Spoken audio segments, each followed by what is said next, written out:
cái này thì chàng thôi bữa thì phương hiệu cái chiêu là bữa sự tụi ấy cũng khai quên mình hiệu bữa sẽ thảo chiêu nay tầm kiến mà nhiều hay hình chứ kia nó bữa miên như hùng này miên tây bữa thì hùng tây tài như thì hùng chuẩn mình cái tầm kiến tại chàng hoài miên tại bữa tài chẳng này ha nó quay chàng hai bữa tiếp cái hùng chưa như cái hùng như cha hình kia nó lại bùa xiên cao đến cho con bùa xiên cao tiêu thì hùng đấy đấy ấn cho con bùa kéo tôi đúng miên ấn tụi sinh miên để có bùa xiên cao tiêu thì hùng bùa tôi tiết thì như vậy nó có ý bùa tài người dân sẽ bùa tôi lì có thì sau cho nó lại bùa thì bùa tính không tức là cầu nguyện tin nhận Chúa như ông thư ký nói, tức là tiếp nhận Chúa Giêsu làm cứu Chúa của mình.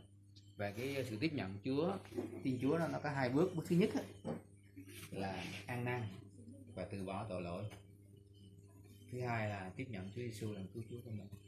Ăn năn từ bỏ từ tội lỗi có nghĩa là mình những cái việc làm trước đây mình ăn năn xin Chúa tha thứ. Và bước thứ hai là chuyện tiếp nhận Chúa. Cái sự ăn năn đó là xin Chúa tha thứ tất cả những cái tội lỗi nào mà mình biết hoặc là không biết, vì nó nhiều quá thì xin Chúa tha thứ, nó ngắn gọn hơn. Xin Chúa tha thứ cho. Và tiếp nhận Chúa, khi tiếp nhận Chúa thôi thì tất cả những cái sự thờ phượng cũ mình bỏ. Ông thư ký nói vậy. nó có bùa thiệt cao chiêu liu bùa sáng nó xi miên bùa đánh nó xi miên miên này thì nhìn lúa bùa hàng những hạt thì bùa hàng bắn thì dùng bùa nó lại bùa thiệt cao chiêu thì bùa tự nhiên bùa tự nhiên mà bùa thiệt cao chiêu cho bùa con là bùa con lúa nó hài bùa con ôi mọi việc chữ những đến bùa cái loại ai rằng bùa đại bùa tàu cào tức là bùa con bảo bùa con mình vẽ như bảo bùa chơi bùa con bạn những cái cha chỉ miên càng giàu miên càng tu của tình coi như cha phải tình cha để càng giàu tiền học bạn học tiền bữa tiền có tiền mà tập trước tiền cũng được con đấy hai bữa tiền như vậy hai có bữa tiền là cũng có tiền đây giàu cứ đúng miên hai rồi hai có lồng vậy khu đó nó lại thì cái hai khi mà đánh cho tiền tiền hai có tiền học chơi được tiền tiền Vậy thì sư bây giờ thì trước khi một sư cầu nguyện, Chúa một sư cầu nguyện bằng tiếng phổ thông này, thì thư ký giờ thánh sẽ hướng dẫn cầu nguyện bằng tiếng Dao để mà chị Đặng, chị Ghế và chị Phùng, chị Phạm tiếp nhận Chúa trong hai bước. Thứ nhất là xin Chúa tha thứ những tội lỗi trước đây thì chưa tin yêu Chúa thì mình sống người đời đó, và để ăn năn tội rồi tiếp nhận Chúa Giêsu làm cứu Chúa của mình. Xin Chúa ghi tên vào cái sổ sự sống của Chúa, cũng như là tiếp nhận vào gia đình của Chúa ở trên đất này, gọi là hội thánh vào hội thánh, gia nhập vào hội thánh. Có thể là nhóm ở đây hoặc là về Bình Phước thì cũng tìm đến hội thánh và nhóm thờ phượng Chúa, hoặc là hội thánh người Dao hoặc là hội thánh người Kinh cũng được. Nếu có người Dao thì càng tốt, không có người Kinh như vậy thôi. Vậy ha, bây giờ ông Tí nói thôi cái hướng dẫn cầu nguyện bằng từng câu ngắn, sau đó mình xin sẽ cầu nguyện cho bằng tiếng phổ thông. nó là trang sang công tại bữa nó có bữa sẽ cầu chiêu liều bữa chủ liều nó có gì bữa chỉ có gì mà toàn bữa sẽ chứ mình phải mày Tức là chị Ghế và chị Phan sẽ nói theo thư ký nói từng câu ngắn, nói theo hướng dẫn bằng tiếng Dao này.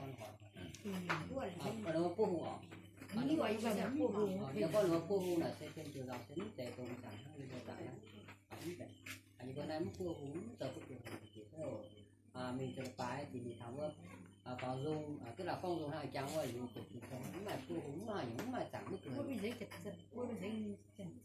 dùng vào ra chẳng chia phải không cái này trong cái cầu thì em bác sẽ giấy như vậy rằng ở đây chúng ta ôn thì xe ôn này con đảng nhưng mà cái đảng con hành con có mảng như con mảng như con hài một cái kia con cái trên hai như con cười như con mà mảng như con cười như cứ cầu nguyện ăn năn tội tiếp nhận Chúa đã, còn vấn đề thờ phượng Chúa ở đâu đó Chúa sẽ mở đường cho mình để thờ phượng Chúa, đừng có lâu quá. Việc bây giờ làm là ăn năn tội tiếp nhận Chúa thôi. Vậy thôi. Vậy là anh sẽ hướng dẫn cầu nguyện theo được không? Nói theo được không? Dành thì đến rồi Phan nói theo một sư được không? Chậm chậm nữa không? Rồi ông sư hướng dẫn nha. Rồi giờ chúng ta hiệp ý rồi một sư thì hướng dẫn thì Đặng Thị Gến và Phùng Thị Phan nói mình nói theo một sư giống như là cầu nguyện của mình vậy, mình chưa có biết. Bây giờ một sư Phật ra nói giống như là cầu nguyện của mình. Nói theo ha. Bây giờ nhà nhắm mắt cúi đầu này, vòng tay này. Khi còn Thiên Chúa là mình phải vòng tay này nhé. Vòng tay này, nhắm mắt để mình đừng có nhìn ai nữa hết, cúi đầu thôi nhé. Hay là quỳ cố đi nhé. Quỳ cố ha.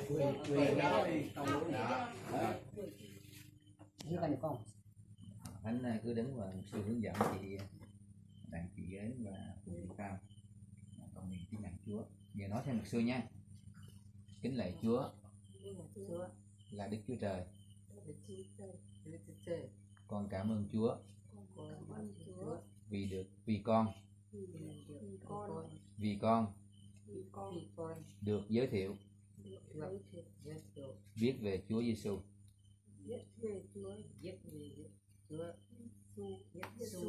Biết về Chúa Giêsu. Biết về Chúa Giêsu. Con bằng lòng ăn năn tội lỗi,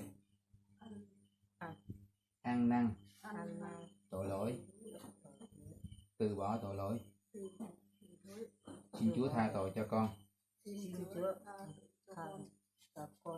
Con bằng lòng tiếp nhận Chúa Giêsu làm cứu Chúa của con.